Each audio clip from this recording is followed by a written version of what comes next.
We start with a developing story out of the United States, and Donald Trump has been charged over his handling of classified documents after he left the White House in 2021. Speaking on US media, his lawyer confirms 7 counts, including obstruction, making false statements and conspiracy, although these have not yet been made public. Mr. Trump says he's been summoned to appear in a federal court in Miami on Tuesday and has defiantly protested his innocence. Our North America correspondent Jessica Parker has the story.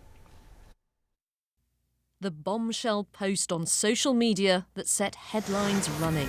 Now, earlier this evening, the news came from the defendant himself. Donald Trump told his millions of followers on Truth Social that he was going to be indicted. A sealed indictment has charged the former president of the United States in what is reportedly a 7-count indictment. Our breaking news tonight, the federal indictment of Donald Trump. The first time in American history that a former president has faced federal charges.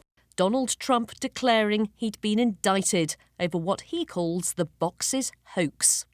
It was all a big hoax. You had 2 impeachments, and they lost and we won. And we had tremendous support. But that was a hoax and a scam. So I just want to tell you, I'm an innocent man. I did nothing wrong. Donald Trump's Mar-a-Lago resort in Florida. This case is about the potential mishandling of classified files after he left office. Thousands of documents were seized at his home last year. Some of them were marked as classified. While an indictment hasn't been published, Mr. Trump's lawyers believe the former president's facing obstruction, false statement and Espionage Act charges. He's due in court in Miami on Tuesday. You can expect a flurry of activity in the coming few days. It sounds like Donald Trump may have to surrender himself to federal court next week down in Miami. But after that, you'll see a lull, right? There'll be the occasional headline, maybe some information that comes out. But it most likely will be well into next year, if this case goes to trial, that you'll see a jury convened and a trial kicked off. So yeah, I mean, that could be right in the middle of the presidential campaign season. Donald Trump, remember, wants to be president again. He has a base of fervent supporters.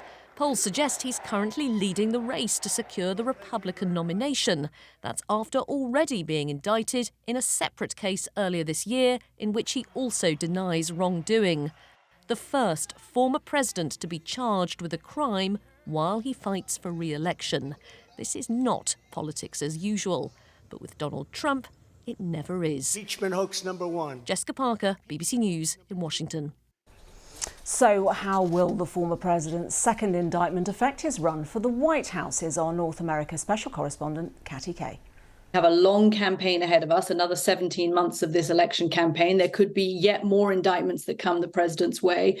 And I think it would be foolish to say now that we know how this is going to turn out politically. We can look at what's happened in the past, and what's happened in the past is that whenever Donald Trump has faced legal problems or other incidents like this, it hasn't really affected his popularity with the base of Americans who support him. The last indictment back in April barely moved the needle one way or the other in terms of his poll numbers in comparison to Joe Biden, for example. So I don't think we know yet. It is possible that the cumulative nature of the scandals and the legal problems facing Donald Trump could eventually chip away at some of those people who might have voted for him. You can think of, people always talk about, the apocryphal suburban woman in the suburbs of, Philadelphia or Atlanta or Milwaukee or Phoenix, those key cities and key states that are going to be in play next year. And how will they feel if there are multiple indictments against the former president? But I do think we should also point out that at the moment, the president thinks this is going to work in his favor. The Truth Social posts that he has put out come with a little button which allows you to donate to his political campaign.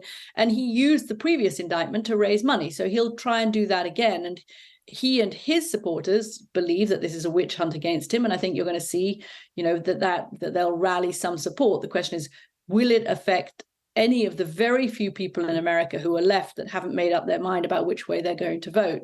Possibly it could swing them to the former president's side. Cassie Kay there. Live now to Los Angeles, where we can speak to Nima Rahmani, who is a former federal prosecutor and president of the firm West Coast Trial Lawyers. Welcome to the programme. Just in terms of these indictments that Trump says he is now facing, what happens next? Well, the next step is an arraignment. So on Tuesday, Trump will be brought before a magistrate where he will have to plead. He's certainly going to plead not guilty, and the judge will order bail. I'm sure the former president is going to be released on a no bail or a signature bond. Then we'll have a pretrial hearing, and that's when the parties will start filing their substantive motions. And out of the various legal challenges he's facing relating to the last election and also this writer and so on, which are the most serious? Well, I think these are the most serious because he's looking at potentially federal prison time, and these are also the most readily provable charges. If you're comparing the Capitol riots or trying to overthrow the 2020 election, or even the fraud case that the Manhattan District Attorney has filed, this case has the most evidence, and because of Trump's own words. The recording that was reported last week where Trump was discussing a classified document related to the invasion of Iran, but as well as his own social media post where he says, I had these documents, but I had a legal right to do so because I could declassify them. And in terms of his run for the White House, how can the two things coexist? Well, you have your legal case, but this also plays to his political base. There's a significant percentage of the American public that believes that this is all a political witch hunt, that the former president is being treated unfairly, that others, including Mike Pence and Joe Biden, have also mishandled classified documents. And they think that this is an effort by the political establishment to railroad him. Right, so in terms of the presidential race, it doesn't really throw anything off course.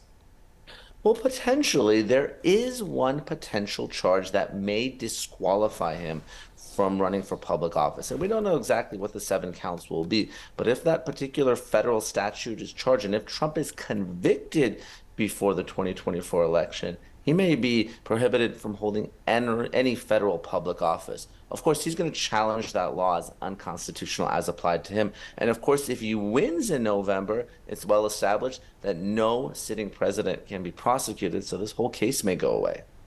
So, as you've mentioned, Mike Pence, who's also running for the Republican candidacy, and Joe Biden, the existing president, are facing similar legal challenges, similar accusations. So does that dilute the impact of what Donald Trump is facing? Potentially, but some of these charges relate to the mishandling of classified documents, but also Trump's response to the Department of Justice's efforts to get those documents back. That's where we're maybe going to see charges related to false statements, conspiracy, obstruction of justice. Those charges relate to Trump potentially lying to federal officials who wanted to retrieve these documents. That's something that Mike Pence and Joe Biden aren't accused of doing. Thank you very much indeed for joining us.